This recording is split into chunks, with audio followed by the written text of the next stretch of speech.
Welcome to new perfect study centre.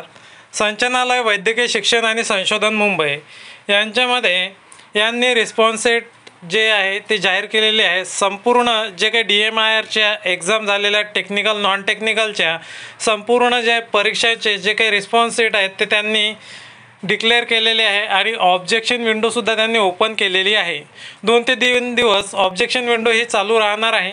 याच्यामध्ये तुम्हाला या वेबसाईटवरती जायचं आहे आणि याच्यामध्ये तुमचा जो लॉग इन ID आहे, रजिस्ट्रेशन नंबर आहे तो टाकून घ्यायचा आहे आणि जो पासवर्ड असेल तुमचा तो टाकून घ्यायचा आहे. कॅप्चा फिल करायचा आहे आणि लॉग इन करायचं आहे.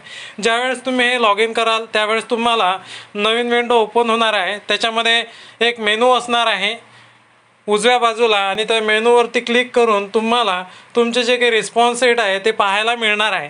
या रिस्पॉन्स रेटमध्ये बऱ्याचशा चुका मला पाहायला आढळल्या.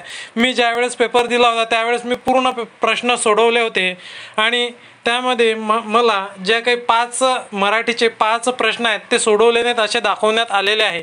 आणि या परीक्षा पद्धतीचे खूप बॅक पॉईंट आपल्याला पाहायला मिळतात. त्यांनी 18 प्रश्न किंवा 20 प्रश्न 18 मिनिटासाठी दिलेले आहेत. हे आपण पाहिलेलेच आहे. आणि काही सेक्शनला लवकर सोडून झाले आणि ते जो वेळ आहे तो वाया गेलेला आहे आणि काहींना वेळ पुरला नाही.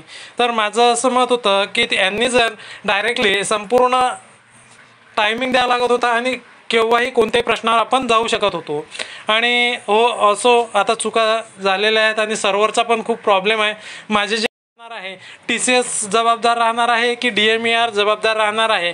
आता त्या रिस्पॉन्स शीटमध्ये काय लिहायचं ते मला पण कळत नाही. परंतु माझं वरती जो अन्याय झालेला आहे ते ऑलरेडी मी 100 क्वेश्चन सोडवलेले होते.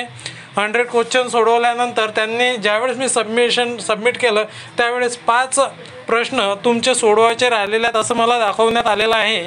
आणि 95 प्रश्नांपैकी मला हे याचे जे रिस्पॉन्स शीट आलेली आहे.